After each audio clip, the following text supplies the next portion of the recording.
Well, hello. You look like a planter. My name is Frank Fleece, best indentured servant salesman in these parts. Looks like you could use some hired help. What's your name? My name is Lester Schmaltzgruben. I've got a small farm of 100 acres, and I need some cheap hired hands to harvest sugar cane. Mr. Schmaltzgruben, you've come to the right place. I can get you a fine assortment of men and women off the next ship from London.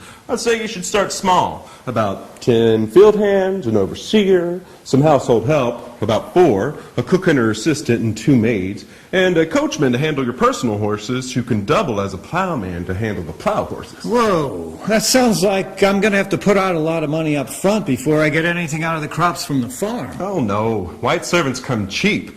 For a group of 15 to 20, I can work a deal with the captain of the ship to get you a group of redemptioners that come without papers. They know that they're going to have to work long and hard right away, or the captain of the ship can sell them off into slavery after 2 weeks for a long amount of years. I don't understand. What are redemptioners? And what's the difference between them and regular ones? You see, redemptioners can't make any demands as they don't come with a fixed indenture for a fixed period of years. So we can get them for the full 7 years instead of the usual 4. The initial cost is cheap compared to the disadvantages, and if they give you a hard time or complain, you can just extend their indenture. You get it? Yeah, sounds great. But are they easy to work with? Of course. All you have to do is feed and clothe them for 4 to 7 years. And then when they're done, I'll get you a fresh new batch and they can go free. Now, the initial cost to purchase them is about 10 to 12 British pounds and about 5 to 8 pounds annually to feed them. And with a good sugarcane crop in 1 year, I'm sure you can handle that. Wow. Before we get started here, I want to check out using regular slaves. Hello, Hank Hustler, importer of slaves from Africa, the West Indies, Cuba, and Jamaica. Please, have a seat. Yes, I want to start small, as I've only got 100 acres for sugar cane, and, well, I've never owned slaves before. I totally understand, and you've come to the right place. I know how to make deals with these ships' captains when they have unclaimed slaves. You look like a nice guy. Slaves used to average around 20 pounds sterling for Africans right off the boat. Women, around 15 pounds. Girls, much cheaper. But let me tell you, prices are going up. But I can still get, for my best customers, 25, 30 pounds sterling for prime African hands. Sometime the best ones are 25, 30 pounds sterling for newly imported Africans. Prime domestic hands are much more. Wow, I had no idea they were so expensive. I just needed them for field hands to harvest sugar cane. I was considering buying white indentured servants because they're so cheap. That salesman over there, he told me he could get me servants for 10 or 12 pounds each. Well, let me tell you something that he left out of his sales pitch. Those lily white servants aren't worth the 7 years you've got them. They drop like cats and dogs in the heat. Especially these English ones, they can't handle this hot climate. On top of that, these are criminals that have been pardoned. They're savvy. They can trick you and they will steal from you. On top of that, they're also familiar with English law. So if you mistreat them or you beat them, it could be a real problem for you down the road. The docile and ignorant African doesn't pose that problem. I see. I didn't know about all of that. I think I want to check out his offerings, though, before I make up my mind. Please, suit yourself. Who are you? And what kind of work can you do? My name is Margaret Lurch. You can call me Maggie. I'm going to find myself a planter who I can wrap around my little finger.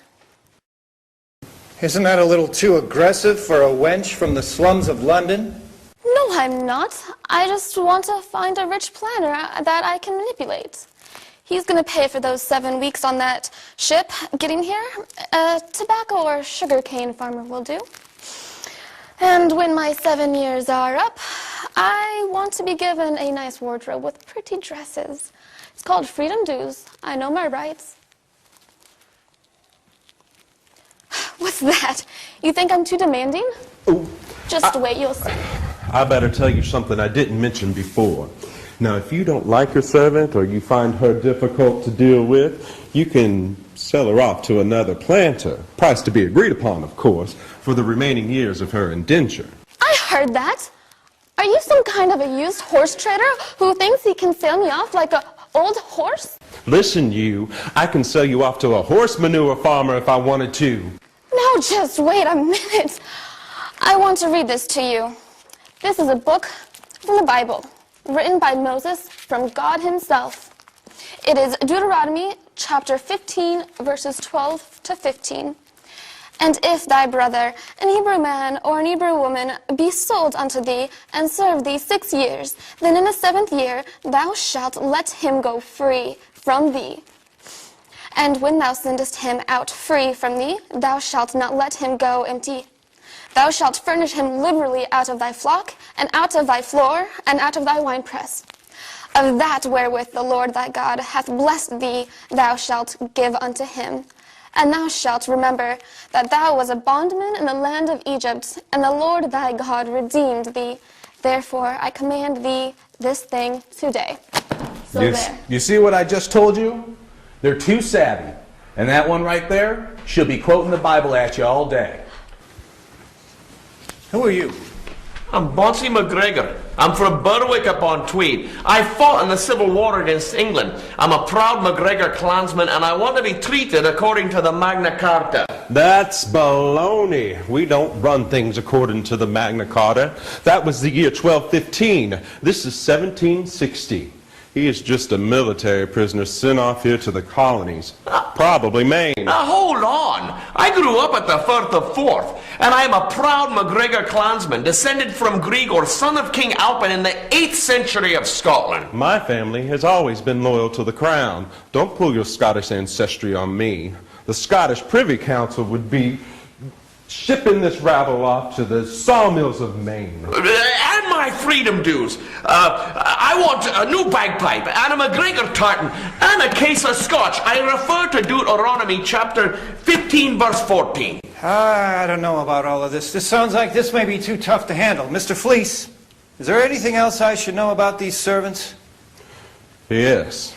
One more thing about freedom dues when they finish their indentures.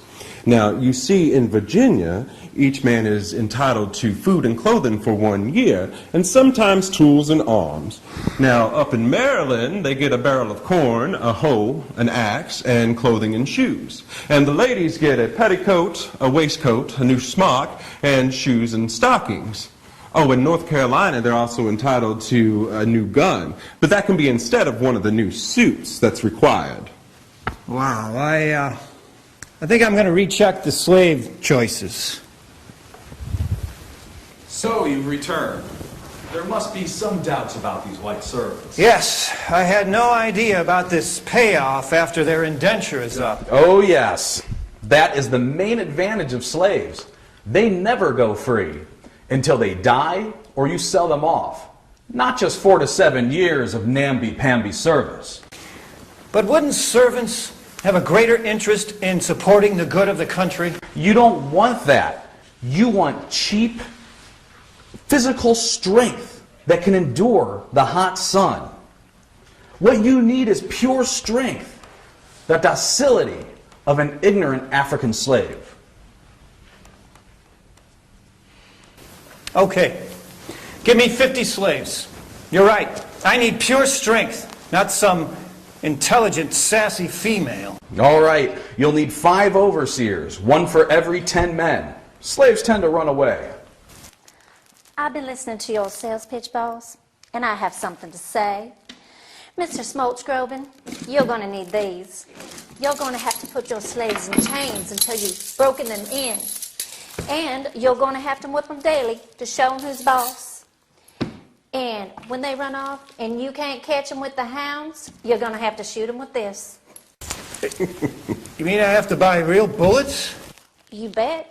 Until they run off or they're free or they're dead, You're going to have to put aside your Christian ideals, the Bible, or whatever other foolishness you have in your head. Welcome to the real world of slavery.